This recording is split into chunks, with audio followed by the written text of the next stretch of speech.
இத இப்படி சொல்றதை விட நான் சொல்ற மாதிரி சொன்ன அழகரி ஆட தெரியாத சிலுக்கு காலில் சுளுக்குன்னு சொன்னார். இப்போ யாருடன் கூட்டணி சேராம தனித்து நின்று ஆட்சியை பிடிப்போம், தனித்து நின்றுதான் ஆட்சியை செய்வோம் அப்படின்னு சொல்லிட்டு இருந்த அண்ணன் விஜய் அவர்களுக்கு இது ஒரு அக்கினி பரீட்சை அப்படின்னு 10 தொகுதியில ஜெயிச்சு 10 சீட் எடுத்து காட்டட்டும், நான் அரசியலே பேச மாட்டேன் அப்படின்னு பாண்டே அவர்கள் சொல்லி உரிமையோட அண்ணா என்று கூப்பிட்ட ஒரே ஒரு நடிகர் அண்ணன் விஜய் அவர்கள் மட்டும்தான்.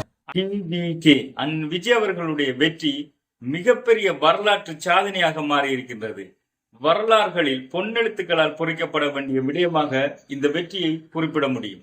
அரசியலில் முதல் முறை களம் கண்ட அண்ணன் விஜய் அவர்கள் கிட்டத்தட்ட 108 தொகுதிகளை ஜெயித்திருக்கிறார்.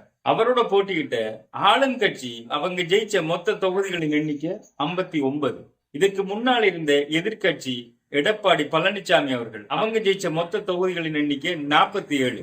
இதில் ஒரு விஷயத்தை கவனிச்சீங்களா? முன்னாள் ஆளுங்கட்சி முன்னாள் எதிர்கட்சி 2 சாராரின் மொத்த தொகுதிகளை ஒன்று சேர்த்தால் கூட 106 தான் வருகிறது. இன்னும் 108 அடைய முடியவில்லை.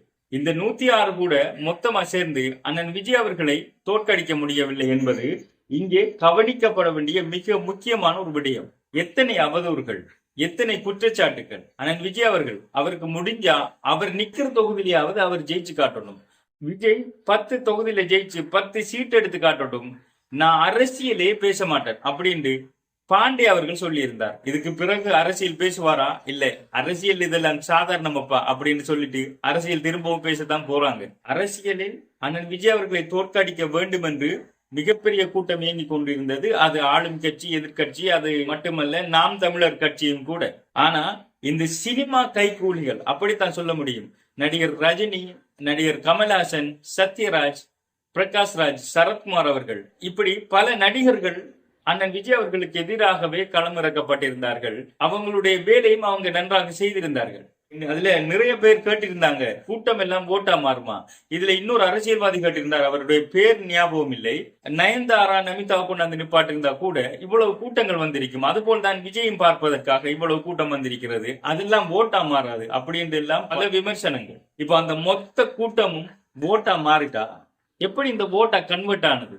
இந்த மக்கள் எல்லாம் இதற்காக விஜய்க்கு இவ்வளவு ஓட் போட்டிருந்தார்கள். இதற்கு முதல் சிஎம் எலெக்ஷன்ல நடிகர் கமல்ஹாசனும் நின்றிருந்தார். அவருக்கும் நிறைய கூட்டங்கள் வந்ததுதான். ஆனால் அந்த கூட்டங்கள் எதுவும் ஓட்டாக மாறவில்லை. அப்ப ஏன் அண்ணன் விஜய் அவர்களுக்கு வந்த கூட்டங்கள் ஓட்டாக மாறுறீங்க அப்படின்னு நீங்க பாத்தீங்கன்னு சொன்னா, எனக்கு தெரிஞ்சு சினிமா வரலாற்றிலேயே ஒரு நடிகனை தலைவா அன்று கூப்பிட்டதை நாம பார்த்திருக்கலாம். ஆனா உரிமையோட அண்ணா என்று கூப்பிட்ட ஒரே ஒரு நடிகன் அண்ணன் விஜய் அவர்கள் மட்டும்தான். அது அவங்க வாயிலிருந்து தான் இவ்வளவு நாள் கூப்பிட்டாங்களா அப்படின்னு நீங்க நினைச்சிக்கலாம். இல்ல, அவங்க உள்ளத்திலிருந்தான் அண்ணன் விஜய் அவர்களை அண்ணா என்று கூப்பிட்டார்கள் என்பதை இந்த வெற்றியின் மூலம் நிரூபித்திருக்கிறார்கள் தமிழ்நாட்டு மக்கள். சரி, இப்ப 108 தொகுதிகளை ஜெயிச்சாச்சு.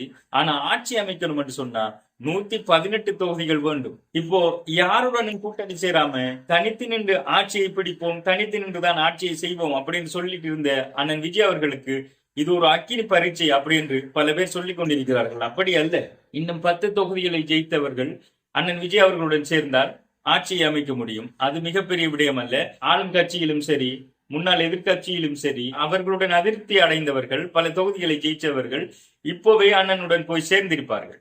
சரி, அப்படித்தான் இல்லை, நாம் தமிழர் கட்சியோடு சேர்ந்து ஒரு கூட்டணி அமைத்து இந்த ஆட்சியை பிடிக்கலாம் அப்படின்னு பார்த்தா இந்த நாம் தமிழர் கட்சிக்கு ஒரு தொகுதி கூட ஜெயிக்கலையேப்பா. ஒரு தொகுதி கூட ஜெயிக்காம எவ்வளவு பேச்சு பேசினீங்க, எவ்வளவு அதிகாரம், எவ்வளவு அகங்காரத்தோடு பேசினீங்க.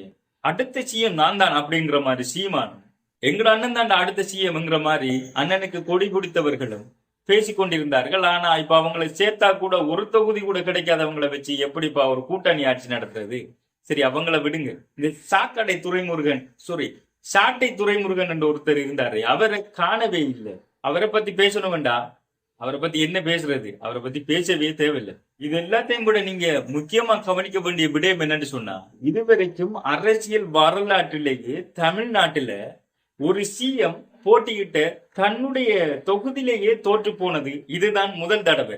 எந்த சிஎம்மும் தன்னுடைய தொகுதியில தோற்று போனதா சரித்திரமே இல்லை, முன்னாள் முதலமைச்சர் ஸ்டாலின் அவர்களை தவிர. இதுவும் மிகவும் முக்கியமாக கவனிக்கப்பட வேண்டிய விடயம். சரி, இப்ப எல்லாம் முடிஞ்சாச்சா? இவர் அரசியலுக்கு வர மாட்டார், வந்தார். அரசியலில் அவருடைய தொகுதியிலே அவர் ஜெயிக்க மாட்டார், ஜெயிச்சார். ஆட்சியை தனியே பிடிக்கிற அளவுக்கு இவங்களால தொகுதியிலே பல தொகுதிகளை ஜெயிக்க முடியாது, ஜெயிச்சு காட்டினார்.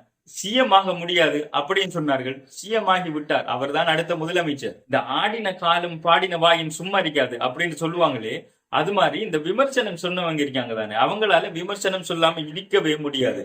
இப்போ அடுத்த விமர்சனம் என்னன்னு சொன்னா, இவங்களுக்கு சட்டமன்றம் இதுதான் முதல் தடவை, இவங்க எப்படி இந்த ஆட்சியை கொண்டு போக போறாங்க, இவங்க கொடுத்த வாக்குறுதிகள் எப்படி நிறைவேற்ற போறாங்க, அமைச்சரவை பிரித்து கொடுப்பதில் எல்லாம் பல பிரச்சனைகள் இருக்கின்றது, இவங்க இதை எப்படி எதிர்நோக்க போறாங்க, எப்படி இவங்களுடைய அடுத்த 5 வருட ஆட்சி இருக்க போகின்றது, ஆட்சியை அசைத்து கூட பார்க்க முடியாது அப்படி என்று சொன்ன இந்த ஆட்சியில, இந்த அரசியலில் வெற்றியை கொண்டு வந்து முதலமைச்சர் ஆனவருக்கு இந்த 5 வருட ஆட்சி செய்வதா கஷ்டமாக இருக்க போகின்றது.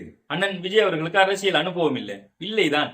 முதலில் சிஎம்மாக வந்த முதலமைச்சராக வந்த எந்த முதலமைச்சருக்கும் அதற்கு முதலமைச்சராக இருந்த அனுபவம் இல்லையே. இங்கே வந்துதானே அந்த அனுபவத்தை பெற்றுக் கொண்டார்கள், இங்கே வந்துதானே அந்த அறிவையும் பெற்றுக் கொண்டார்கள். அப்படித்தான் அண்ணன் விஜய் அவர்களும் முதல் தடவை முதலமைச்சராக வந்திருக்கிறார். அனுபவத்தை பெற்றுக் கொள்ளட்டும், மக்களுக்கு சேவை செய்யட்டும். 5 வருடங்கள் பொறுத்திருந்து பாருங்கள். எனக்கு தெரிஞ்சு 5 வருடம் இல்ல, அடுத்த 5 வருடமும் அண்ணன் விஜய் அவர்கள் தான் சிஎம் இருப்பார் அப்படி என்பதுதான் என்னுடைய கருத்து.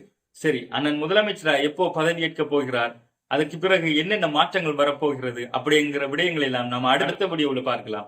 அதற்கு முதல் அண்ணன் சீமான் அவர்களுடைய ஒரு வீடியோ பார்த்திருந்தேன், அதற்கும் ஒரு பதில் சொல்ல வேண்டி இருந்தது. எலெக்ஷனுக்கு முதல்ல நினைக்கிறேன் அவர் சொல்லி இருந்தார், அண்ணன் சீமான் ஜெயிச்சிருப்பாரா, அதாவது இதற்கு முதல் நடந்த எலெக்ஷன்ல நடிகர் கமல்ஹாசன் போட்டியிட்டதால அண்ணனால ஜெயிக்க முடியாதாம், அவருடைய ஓட்டுக்களை கமல்ஹாசன் பிரிச்சுட்டாங்களாம். அதே மாதிரி இந்த எலெக்ஷன்ல அண்ணன் விஜய் அவர்கள் வந்து இவருடைய ஓட்டை எல்லாம் பிரிச்சதால இவரால ஜெயிக்க முடியலையா. ஒரே ஒரு கேள்வி, உங்களுக்கு தான் கொள்கை கோட்பாடு அப்படி என்று சொல்லித்தானே இவ்வளவு நாள் மைக்கை பிடிச்சி மைக்கையை வெடித்து போகும் அளவுக்கு சத்தம் போட்டு கத்தி கொண்டிருந்தீர்கள். நான் கேட்கிறேன் என்னன்னு சொன்னா, உங்களுடைய மக்களுக்கு, உங்களுக்கு ஓட்டு போடுற உங்களுடைய தம்பிமாருக்கு உங்களுடைய கொள்கையை பத்தி தெரியாதா?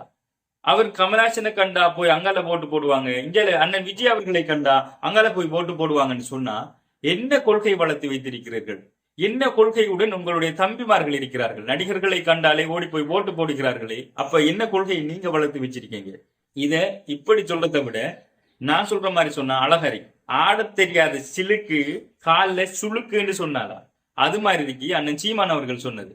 சரி, பொறுத்திருந்து பார்ப்போம் தமிழ்நாட்டில் என்னென்ன மாற்றங்கள் வரப்போகின்றது அப்படி என்பதை. அந்த விடயங்களை நீங்க தெரிஞ்சுக்கணும்னு சொன்னா மறக்காம இந்த சேனலை சப்ஸ்கிரைப் பண்ணி வைங்க.